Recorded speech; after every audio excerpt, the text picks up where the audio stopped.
Hi hello எல்லாருக்கும் வணக்கம். This is Sasichida life style. இன்றைக்கி நம்ம என்ன செய்ய போகிறோம்னா பொட்டேட்டோ ஸ்மைலி செய்ய போகிறோம். அதுக்கு நான் 3 உருளைக்கிழங்கு இந்த மாதிரி பெரிய உருளைக்கிழங்கு வேக வச்சு எடுத்து வச்சுருக்கேன். இதை நீங்கள் இந்த மாதிரி கையில் மிக்ஸ் பண்ணி விட்டுருங்க. பார்த்தீங்களா, இப்படி தான் மிக்ஸ் பண்ணி வச்சுருக்கணும். இந்த மாதிரி சாஃப்டாக இருக்கணும். அப்போ தான் நம்ம செய்கிறதுக்கு ஈஸியாக இருக்கும்.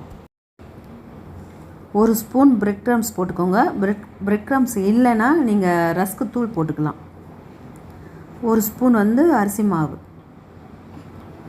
1/4 ஸ்பூன் மிளகாய்த்தூள் கொஞ்சமாகவே போடுங்க. அப்புறம் ஒரு ஸ்பூன் சோள மாவு,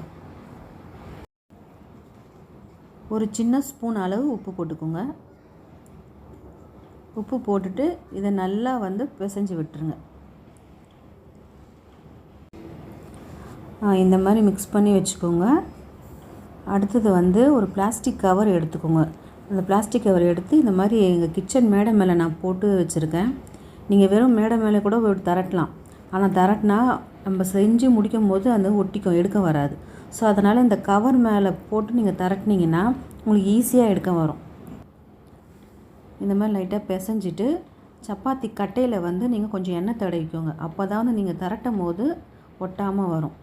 இந்த மாதிரி கொஞ்சம் கொஞ்சமாக நல்லா தேய்ச்சி பொறுமையாக விடுங்க. கொஞ்சமாக எண்ணெய் ஊற்றிக்கோங்க. உங்களுக்கு ஒட்டுற மாதிரி இருந்தால் கொஞ்சமாக எண்ணெய் ஊற்றி நீங்கள் அப்படியே தரட்டுங்க. அப்போ கொஞ்சம் ஈஸியாக இருக்கும் உங்களுக்கு. இப்போ நம்ம சர்க்கிள் போடணும். நான் இந்த மாதிரி ஒரு சின்ன சைஸ் மூடி எடுத்துருக்கேன். இந்த மூடி வச்சு நம்ம சர்க்கிள் போட்டுடலாம்.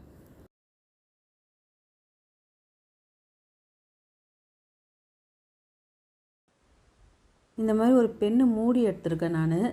இது என்கிட்ட ஸ்ட்ரா இல்லை. உங்கள்கிட்ட ஸ்ட்ரா இருந்துச்சுன்னா நீங்கள் ஸ்ட்ராலேயே அழகாக கன்று போடலாம். நாங்கள் என்கிட்ட பென் மூடி இருக்கிறதுனால நான் அந்த பென் மூடியிலே கன்று போட்டுடுறேன்.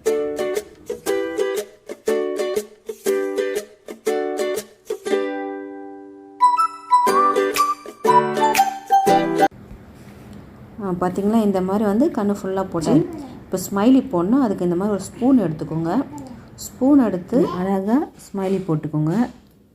இப்படி வளைச்சி விட்ட மாதிரி போடுங்க. அப்போ தான் பார்க்க நல்லாயிருக்கும்.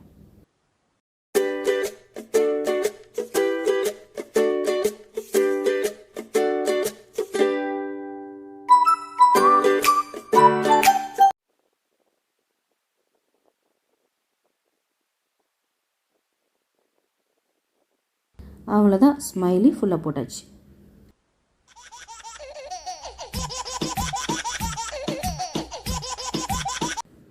இப்போ நம்ம இந்த ஸ்மைலியை தனியாக எடுக்கணும்.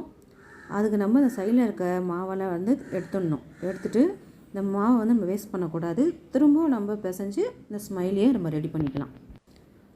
அடுப்பில் ஒரு பேன் வச்சுக்கோங்க. எண்ணெய் ஒரு பாதி அளவு ஊற்றிக்கலாம். எண்ணெய் சூடாகணும் நம்ம பொரிச்சு எடுத்துடலாம். நம்ம எண்ணெய் சூடாகிடுச்சான்னு பார்க்கலாம்.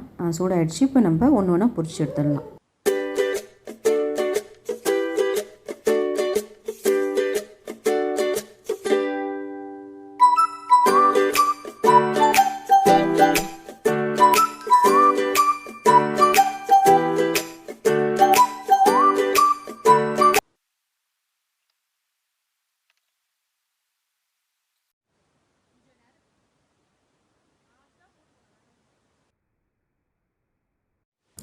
சூப்பரான பொட்டேட்டோ ஸ்மைலி ரெடி ஆகிடுச்சு.